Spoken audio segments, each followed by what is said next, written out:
power in China. Okay, so but when we think about 19th century imperialism, we usually think about the way that Europe turned Africa from this into this. The so-called scramble for Africa. Speaking of scrambles and the European colonization of Africa, you know what they say, sometimes to make an omelet you gotta break a few eggs. And then sometimes you break a lot of eggs and you don't get an omelet. Europeans had been involved in Africa since the 16th century when the Portuguese used their cannons to take control of cities on coast to set up their trading post empire. But in the second half of the 19th century, Europe suddenly and spectacularly succeeded at colonizing basically all of Africa. Why? Well, the biggest reason that Europeans were able to extend their grasp over so much of the world was the same reason they wanted to do so in the first place: industrialization. Nationalism played its part, of course. European states saw it as a real bonus to be able to say that they had colonies, so much so that a children's rhyme in an ABC for baby patriots went, "C is for colonies, rightly we boast, that of all the great countries, Great Britain has the most." But it was mostly, not to get all Marxist on you or anything, about controlling the means of production. Europeans wanted colonies to secure sources of raw materials, especially cotton, copper, iron, and rubber,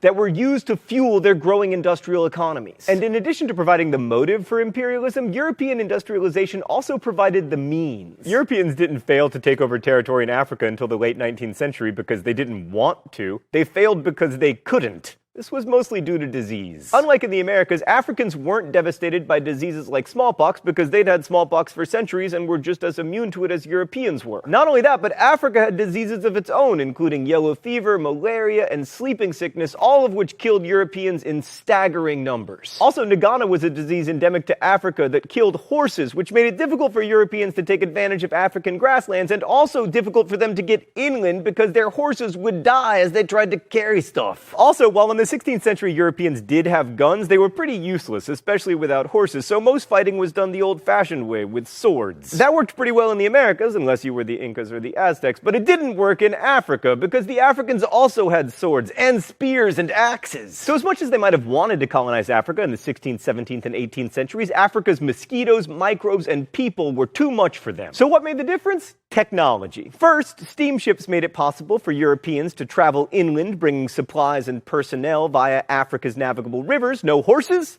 No problem. Even more important was quinine medicine, sometimes in the form of tonic water mixed into refreshing, quintessentially British gin and tonics. Quinine isn't as effective as modern anti-malarial medication, and it doesn't cure the disease, but it does help moderate its effects. But of course, the most important technology that enabled Europeans to dominate Africa was guns. By the 19th century, European gun technology had improved dramatically, especially with the introduction of the Maxim machine gun, which allowed Europeans to wipe out Africans in battle after battle. Of course, machine guns were effective when wielded by Africans too, but Alright, so here is something that often gets overlooked. European imperialism involved a lot of fighting and a lot of dying. And when we say that Europe came to dominate Africa, for the most part, that domination came through wars, which killed lots of Africans and also lots of Europeans, although most of them died from disease. It's very, very important to remember that Africans did not meekly acquiesce to European hegemony. They resisted, often violently, but ultimately they were defeated by a technologically superior enemy. In this respect, they were a lot like the Chinese and also the Indians and the Vietnamese, and you get the picture. So by the end of the 19th century, most of Africa and much of Asia had been colonized by European powers. I mean, even Belgium got in on it, and they weren't even